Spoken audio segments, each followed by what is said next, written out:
దేశ విరోధులతో చేతులు కలుపుతారు దేశం కోసం. ఎందుకంటే ఇక్కడ వీళ్ళు హిందువులు కాదు. మన దేశం 500 ఏళ్ళు మొఘలాయులు పరిపాలిస్తే ముస్లిం యుగం సాగితే, ఆ తర్వాత 300 ఏళ్ళు బ్రిటిష్ పరిపాలన సాగితే, ఆ తర్వాత స్వతంత్రం వచ్చింది, మనం పరిపాలించుకుంటున్నాం. లేదు, హిందువులు అన్న డిస్గైజ్లో ఈ దొంగ గాంధీలు, ఈ దొంగ ముస్లింసే పరిపాలించారు. నెహ్రూ ఒక ముస్లిం ఫాదర్కి, ఒక ముస్లిం లేడీకి పుట్టినవాడు. వాడేమి మోతీలాల్ నెహ్రూకి పుట్ల. మోతీలాల్ నెహ్రూ ఒక లాయర్ దగ్గర పనిచేస్తుంటే, ఆ లాయర్ ముస్లిం లాయర్ దగ్గర పనిచేస్తుంటే, ఆ ముస్లిం లాయర్ చనిపోయాడు. ఆ చనిపోతే ఆ ముస్లిం లాయర్కు రెండో భార్యని మంచి ధనవంతురాలు, ఆ ధనవంతురాలను పెళ్లి చేసుకున్నాడు మోతీలాల్. అప్పటికే నెహ్రూ పుట్టాడు. ఆ అమ్మాయికి తన కొడుకుగా స్వీకరించాడు. వాడు నెహ్రూ పుట్టింది 2 ముస్లింలకి. ఇందిరాగాంధీ పెళ్లి చేసుకుంది ఎవరిని? ఫెరోజ్ ఖాన్, ఒక ముస్లింని. వాళ్ళకు పుట్టిన వాళ్ళు రాహుల్ గాంధీ, రాజీవ్ గాంధీ, సంజయ్ గాంధీ. రాహుల్ గాంధీ ఎవరికి పుట్టాడు? ఒక ముస్లింకు పుట్టిన, ఖాన్కు పుట్టిన రాహుల్ గాంధీకిను ఒక క్రిస్టియన్కి కలిసి పుట్టాడు. వీళ్ళందరికీ ఆద్యుడైన మోతీలాల్ ఎక్కడోడు? ఆఫ్ఘనిస్తాన్ ముస్లిం అజయ్ ఖాన్ యొక్క తమ్ముడు కొడుకు.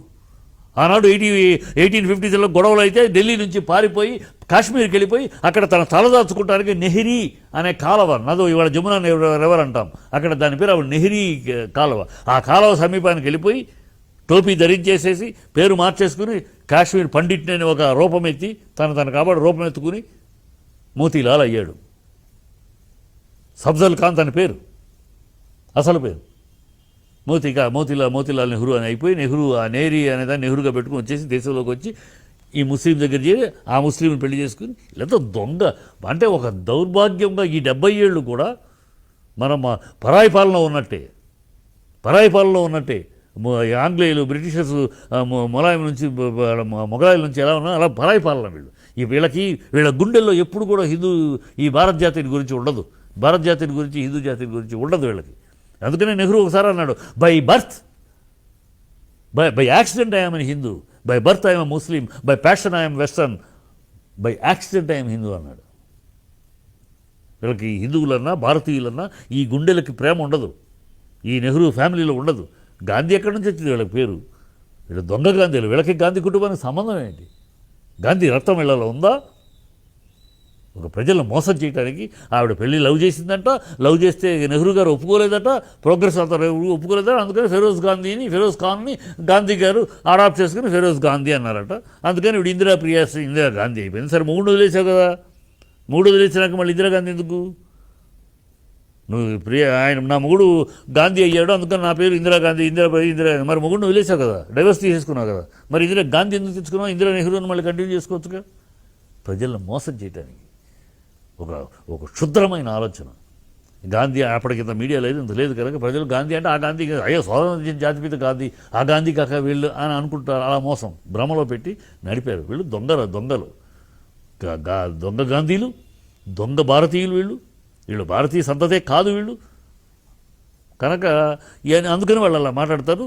ఇలాంటి మాటలు ఈ ఆసరా చూసుకునే వాడు ఇమ్రాన్ ఖాన్ ఎప్పుడో ఎక్కడో ఇరాన్లో జరిగిన సంభవం అది. ఇరాన్లో ఒక పిల్లని తీసుకొచ్చి లాగుతారు.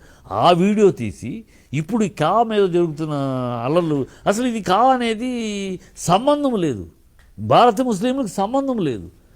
అక్కడి నుంచి వచ్చిన వాళ్ళకి సిటిజన్షిప్ ఇస్తున్నాం. కాంగ్రెస్ ఇచ్చింది రిజిస్ట్రేషన్, కానీ వాళ్ళకి బతుకు ఎలా లేదు. వాళ్ళు ఎప్పటి నుంచి అడుగుతున్నారు.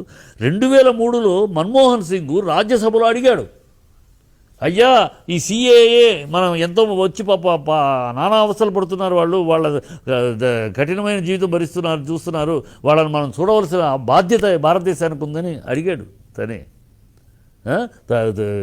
దీంట్లో అడిగాడు. ఈవిడ మమతా బెనర్జీ పార్లమెంట్లో లిస్టు చూపించి మొహమ్మద్ విసిరేసింది. ఇది ఎప్పుడు తెలుస్తారు వీళ్ళు? ఇదిగో భారత చొరబరదారులు, ఇదేమో ఇండియన్, వీళ్ళేమో దక్షిణంలో వచ్చిన వాళ్ళు, ఎప్పుడు క్లారిఫై చేస్తారు, ఎప్పుడు యాక్షన్ ఎప్పుడు తీసుకుంటుంది ప్రభుత్వాన్ని? వాజ్పేయి పీరియడ్లో వీడు ఆ మాట అడిగి పేపర్లు. ఇవాళ వీళ్ళు అది వద్దంటారా, అది కాదంటారా?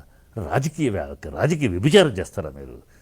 పాకిస్తాన్ ఓట్ల బ్యాంకు కోసం దౌర్భాగ్యపు ఎంతటి స్థాయికైనా, ఎంత నీచానికైనా దిగజారుతారా మీరు?